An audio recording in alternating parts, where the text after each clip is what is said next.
예전에 농부들이 논이나 밭에서 씨를 뿌리고 거름을 주고 수확을 할 때 부르는 노래를 농부가라고 말을 했는데, 어부들이 망망대해에서 고기를 잡으며 그물을 끌어올릴 때 어부가를 또 어부들은 불렀습니다. 노래는 언제나 지친 사람들에게 힘을 만들어내는데, 군인들은 군가를 부르며 또 힘을 얻게 되기도 하죠. 노래는 인간만 하는 겁니다. 새가 부르는 노래는 의미를 담고 있지 않기 때문에 노래라고 불러도 그것은 그냥 소리일 뿐입니다. 사람에게 나오는 노래는 사랑과 기대와 소망과 꿈과 같은 것들인데, 그래서 노래 부르며 사람은 힘을 얻게 됩니다. 그렇다면 하나님을 노래하는 것은 말할 것도 없을 겁니다. 찬송하는 신앙에는 하나님이 함께 하시는 능력이 나타나게 되는데, 나아가 고통 속에서 부르는 찬송에는 생명을 일으키는 기적이 일어납니다. 그래서 성도들이 고난과 핍박의 때에 찬송했고, 찬송할 때마다 하나님만 하실 수 있는 꿈만 같은 일들이 일어났죠. 찬송이 기도이고 찬송이 능력인 것인데, 오늘 아침 시온의 찬양을 통해서도 하나님께서 우리에게 힘을 불어넣어 주시며 하나님의 영광을 드러내 주실 줄로 믿습니다. 제가 하와이에서 목회를 할 때 러시아 합창단이 공연을 온 적이 있었는데, 러시아 말로 노래를 한참 불렀습니다. 저는 방송실에서 음향을 점검하며 공연 상황을 돕고 있었는데, 근데 이 합창단이 끝에쯤 가더니 한국말로 노래를 하기 시작했습니다. 신기했죠. 발음도 정확하고 노래도 참 잘했습니다. 그런데 러시아 합창단이 한국말로 조용필 씨의 친구여를 부르는 겁니다. 꿈은 하늘에서 잠자고 추억은 구름 따라 흐르고 친구여 모습은 어디 갔나 그리운 친구여. 참 오랜만에 들어보던 노래였는데, 그런데 그 노래를 부르는데 갑자기 그 노래를 듣다가 갑자기 눈물이 나기 시작했습니다. 주체할 수 없이 눈물이 나는데 참 이상한 일이었죠. 집에 가서 생각을 좀 해봤습니다. 나는 거기서 그 노래를 들으면서 왜 울었을까? 목사가 찬송을 부르다 우는 것도 아니고 가요를 부르다 우는 것도 아니고, 가요를 듣다가, 그것도 러시아 사람들이 부르는 한국 가요를 듣다가 울었다라고 하는 것이 참 뜬금없는 일이더라. 은혜 받았다, 뭐 이렇게 말할 수도 없는 것 말입니다. 아무리 생각해도 이해할 수가 없었죠. 더군다나 그 노래는 제가 그렇게 좋아해서 부르던 노래도 아니었습니다. 나는 왜 운 것인가? 그 노래에 저도 잊고 있었던 기억이 있는 것 아닌가? 머릿속에 그 노래가 한참 들려질 때 기록이 머릿속에 있더라라고 하는 겁니다. 그 노래는 제가 대학에 입학한 1학년 때 많이 듣던 것인데, 오랜만에 그 노래를 들으며 이영만리 타국에서 잊고 있었던 고향과 어렸을 때의 사람들, 잠자고 있던 옛 기억이 깨어난 것 아닌가 하는 생각이었습니다. 그것은 복잡한 감정인데, 이를테면 그리움, 후회, 사랑, 반가움, 뭐 이와 같은 것들 말입니다. 언제나 눈물은 감정의 표현인데, 기쁘거나 슬프거나 억울하거나 감정이 복받치면 나오는 것, 그것이 눈물입니다. 금요일 밤 예수인 기도회에 찬송하다 우는 사람들 참 많습니다.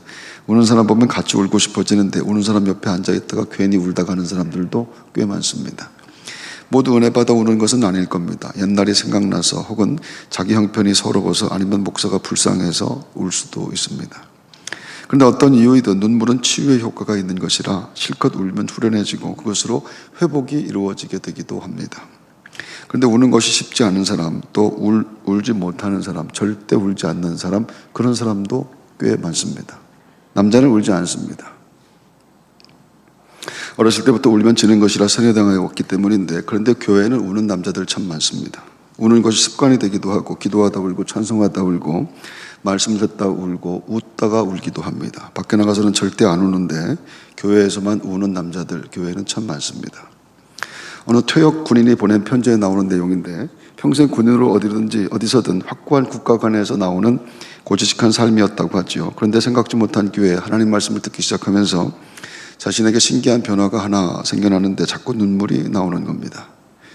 살면서 한 번도 울어본 적이 없습니다. 아파도 힘들어도 억울하고 속상해도 절대 울지 않습니다. 평생 울어본 적이 없는데 내 속에 어디에 그런 눈물이 숨겨 있었는지 신기할 정도로 눈물이 자꾸 쏟아집니다. 평생 군인으로서의 부끄럽지 않은 삶을 살았다고 생각해 왔습니다. 하지만 말씀을 들으며 예수 그리스도의 십자가 앞에서 죄의 이름이 깨달아지면서 나타나는 현상이라고 합니다. 나 때문에 아들을 십자가에 매달으신 하나님, 그 하나님 생각하면 자꾸 눈물이 납니다. 그래서 울보가 되어버렸다라고 하는 내용이죠. 그분 생각하면 자꾸 눈물이 납니다. 한 번도 울어보지 못한 인생이었는데. 눈물, 그것은 후회와 포기와 항복을 뜻합니다. 그리고 구원받은 자들이 예배하며 흘리는 눈물, 그것은 내게 들어오신 하나님을 향한 감사, 그리고 감격을 뜻하죠. 하나님 앞에서 우는 것은 치유의 능력이고 그것은 회개이기 때문에 그것을 시작으로 하나님의 형상이 회복이 이루어지게 되는 겁니다. 죄를 깨닫고 회개하는 눈물, 하나님 은혜에 대해 감격해서 흐르는 눈물, 그것은 믿는 자들에게 만병통치약과 같은 것은 말씀으로 다스려지고 만들어지는 은혜, 그것을 의미하기 때문이죠. 치유와 회복, 오늘도 말씀을 듣다가 일어나는 축복이 여러분에게 꼭 있게 되기를 바랍니다. 할렐루야. 다윗이 노베 제사장 아히멜렉에게서 거룩한 빵 진설병과 골리앗의 칼을 받은 후에 사울을 두려워하여 그곳을 떠나 블레셋의 가드왕 아기스에게로 도망하는 장면이 있습니다. 다윗은 이스라엘의 왕인데 사울을 피해 도망다니다 결국은 원수의 땅, 원수의 나라 블레셋에 망명하게 되는데 그때 아기스의 신하들이 다윗을 알아봅니다. 그리고 그를 붙잡아서 아기스 왕 앞으로 데리고 가서 이렇게 말을 하죠. 이 사람이 그 나라의 백성들이 이 사람을 두고 춤추며 노래하던 그 땅의 왕 다윗입니다. 우리의 영웅 골리앗을 죽인 바로 그 다윗입니다. 다윗이 너무 무서웠죠. 원수의 땅에서 아무런 방법이 없는 겁니다. 이제는 다윗이 죽은 겁니다. 꼼짝없이 죽게 되는데 다윗이 목숨을 부지하기 위해서 생각해낸 것이 그들 앞에서 미친 척하며 수염에 침을 흘리는 것이었습니다. 그들 앞에서 그의 행동을 변하여 미친 채하고 대문짝에 그적거리며 침을 수염에 흘리매. 그래서 아기스는 어찌하여 이런 미친놈을 내게 데려왔느냐 하면서 다윗을 내쫓아 버리게 됩니다. 다윗은 그렇게 해서 목숨을 건졌습니다. 정말 죽을 뻔했습니다. 하지만 목숨을 건지긴 했지만 너무 부끄럽고 그리고 너무 초라했습니다. 이렇게 사는 것이 의미가 있겠는가? 내가 그래도 이스라엘의 왕인데 이렇게 사는 것이 의미가 있겠는가? 그때 부른 노래가 시편 56편이죠. 나의 유리함을 주께서 계수하여 싸우니 나의 눈물을 주의 병에 담으소서. 이것이 주의 책에 기록되지 아니하였나이까? 내가 아뢰는 날에 내 원수가 물러가리니 이것으로 하나님이 내 편이심을 내가 아나이다. 내 눈물을 하나님이 기억하시고 내 원수를 물리쳐 주실 줄 믿습니다. 내가 그날에 하나님을 찬송하고 하나님이 내 편이신 줄 내가 알 것입니다. 원수들이 사망의 병풍처럼 진쳐있는 것 같은 형편에서 하나님을 바라보며 건져주실 하나님, 살려주실 하나님, 그 하나님을 고백하며 우는 겁니다. 그리고 하나님이 그 눈물을 담으셨다 이렇게 말합니다. 할렐루야. 제게 코로나 시작되면서 생긴 버릇 하나가 매일의 일과를 꼼꼼히 기록하는 것인데 이제는 일기처럼 되었는데 원래는 혹시 감염된다면 동선을 기억하기 위해서였습니다. 어딜 갔다 왔는지 누구를 만났는지 확인해 주어야 되기 때문에 타인들에게 피해가 되면 안 된다라고 하는 생각에서 시작된 일이지요. 일상의 삶이 대부분 반복되는 것이기 때문에 지나간 기록을 보면 별 특별한 일은 없습니다. 아침에 일어나 새벽에 기도하고 회의를 하고 누구를 만나고 이와 같은 것들 별 특별한 일은 없는데 또한 생각해보면 모든 것이 다 특별하기도 합니다. 반복된 일상들이지만 시간은 다 지나고 절대 다시 오지 않기 때문입니다. 지금 이 순간의 시간도 절대 다시 오지 않습니다. 그래서 이 시간도 중요한 것이고 매일 반복되는 것 같지만 반복되는 시간이 저에게는 생명이고 인생이라고 하는 것. 그래서 지금 만나는 사람이 제일 중요하며 지금 만나는 사람들, 이 사람들이 얼마나 소중한지 늘 또 기억하게 되는 겁니다. 그런데 중요한 것은 성경이 그것들이 다 기록된다라고 말씀하는 겁니다. 요한계시록 20장 12절 또 내가 보니 죽은 자들이 큰 자나 작은 자나 그 보좌 앞에 서 있는데 책들이 펴있고 또 다른 책이 펴졌으니 곧 생명책이라. 죽은 자들이 자기 행위를 따라 책들에 기록된 대로 심판을 받으니. 이것이 요한이 본 환상입니다. 그것은 욥기서에서 이미 언급된 말씀이기도 하죠. 욥기서 34장 사람의 행위를 따라 갚으사 각각 그의 행위대로 받게 하시나니 진실로 하나님은 악을 행하지 아니하시며 전능자는 공의를 굽히지 아니하시느니라. 기록되고 있으며 지금도 기록되고 있으며 기록된 것을 근거로 해서 심판하신다라고 합니다. 그래서 부담스럽고 그래서 이 말씀이 무서운 겁니다. 인생의 기록이라고 하는 것, 우리 모두의 인생의 기록이라고 하는 것이 다 죄이고 죄의 삭은 사망이기 때문이죠. 죄의 삭은 사망이요 하나님의 은사는 그리스도 예수 우리 주 안에 있는 영생이니라. 다윗이 내가 죄악 중에서 출생하였으며 어머니가 죄 중에서 나를 잉태하였나이다 했던 것처럼 죄악으로 태어난 사람에게 선한 것이 없습니다. 죄인은 죄를 짓는 것이 일이고 직업이 죄 짓는 겁니다. 죄인이 하는 일은 다 죄일 뿐이라. 그래서 우리는 숨 쉬는 것까지도 다 죄라. 이게 성경이 말하는 인간입니다. 누구 하나 예외가 없다라고 하는 것이죠. 그런데 하나님이 십자가라고 하는 지우개로 우리 죄를 지어주시고 의롭다 하나님의 백성이다라고 고쳐주셨는데 그것을 복음이라고, 기쁜 소식, 복된 소식이라고 하는 겁니다. 죄로 죽을 수밖에 없는 존재가 예수 그리스도의 피로 용서받아 성도가 되었다, 하나님 나라 백성이 되었다. 기쁜 소식, 복된 소식. 그 소식 듣고 예배하는 우리들인 줄로 믿습니다. 그래서 신앙생활은 죄의 용서, 십자가의 독생자를 매단 하나님의 희생, 그것을 기억하며 사는 것을 신앙생활 이렇게 말하는 겁니다. 날마다 내 인생의 십자가의 사랑을 기록하며 사는 것인데 그때 눈물이 나오는 겁니다. 내 인생에 임하신 십자가의 사랑, 그것이 생각날 때마다, 기억날 때마다, 그것을 고백할 때마다, 그것을 찬송할 때마다 내 속에서 눈물이 나옵니다. 죄를 용서받는 것은 죄가 없어지는 것이 아닙니다. 하나님이 용서하여 가리고 그것을 덮어준다라고 하는 그런 뜻이죠. 다윗이 고백한 다물의 사함을 받고 자신의 죄가 가려진 자는 복이 있도다라고 하신 말씀 그대로입니다. 로마서 4장 8절에 주께서 그 죄를 인정하지 아니하실 사람은 복이 있도다 함과 같으니라. 그러니까 죄가 없는 것이 아니라 하나님이 우리의 죄를 죄로 인정하지 않으신다라고 하는 것, 그걸 복음이라고 하는 겁니다. 상법 제29조 1항에 대차 대조표라고 불리는 상업장부에 대한 규정이 있는데 상인의 영업상의 재산 및 손익의 상황을 명백히 하기 위해 작성해야 되는 것으로 일정 시기에 있어서 상인의 총 재산을 자산과 부채의 양부로 나누어 기재하게 되어 있습니다. 현재 가지고 있는 재산액과 가지고 있어야 할 재산액을 대조하여 상인의 영업상의 재산 및 손익의 계산을 명백하게 하기 위한 계산표이지요.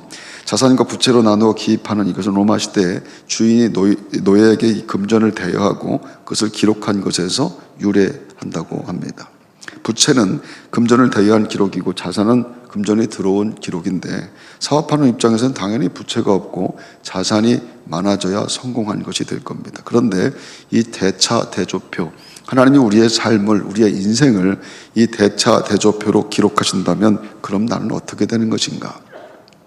자산에는 아무것도 없습니다. 기록된 바 의인은 없나니 하나도 없으며 깨닫는 자도 없고 하나님을 찾는 자도 없고 다 치우쳐 함께 무익하게 되고 선을 행하는 자는 없나니 하나도 없다 라고 하는 말씀처럼 잘했다고 내세울 것이 하나도 없다. 잘했다고 내세울 만한 것이 있는 사람이 한 명도 없다. 모두가 죄인이고 모두가 죄를 지었으며 죄의 삭은 사망일 뿐이라. 그래서 다 죽을 수밖에 없는 것이라. 죄를 삭제할 수 있는 행위를 한 일이 없고 그럴 수 있는 일도 능력도 없습니다. 인간에게는 하나님이 인정하실 만한 선과 의가 없습니다. 구원받을 만한 일, 은혜 받을 만한 일을 한 적이 없고 할 수 있는 능력도 없다라고 하는 뜻입니다. 반면에 부채의 칸엔 모자랄 정도로 많습니다. 눈 뜨고 입 벌리고 행한 일들이 다 죄입니다. 살아가는 삶이 전부 죄이기 때문에 마음으로 지은 죄까지 합하면 도저히 그 칸을 채울 수도 없습니다.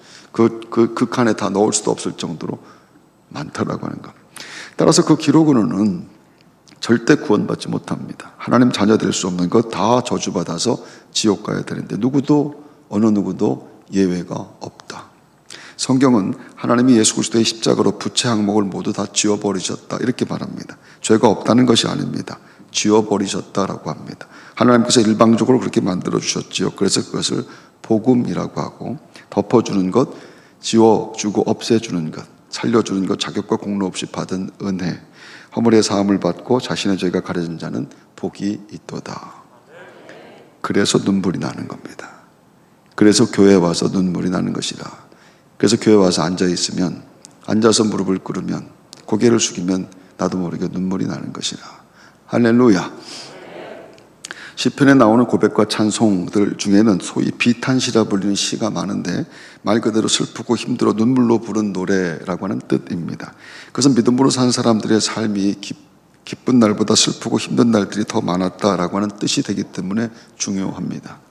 그들은 어렵고 힘든 날에 하나님께 찬송했지요. 그 중에서 시편 55편은 다윗이 사랑하는 아들 압살롬과 가장 믿었던 친구인 아히도벨의 배신으로 도망가면서 지은 시입니다. 23절로 이루어진 이 시는 이렇게 시작을 합니다. 하나님이여 내 기도에 귀를 기울이시고 내가 간구할 때 숨지 마소서. 하나님이여 내 기도에 귀를 기울이시고 내가 간구할 때 숨지 마소서. 하나님이 안 들으십니다. 더할 수 없이 고통스러운 상황에서 하나님만 바라보며 기도하는데 응답이 없다고 합니다. 다른 시들도 비슷했습니다. 이해할 수 없는 상황, 할 수 있는 일이 없는 그런 형편에서 그들이 하나님을 바라보며 노래합니다.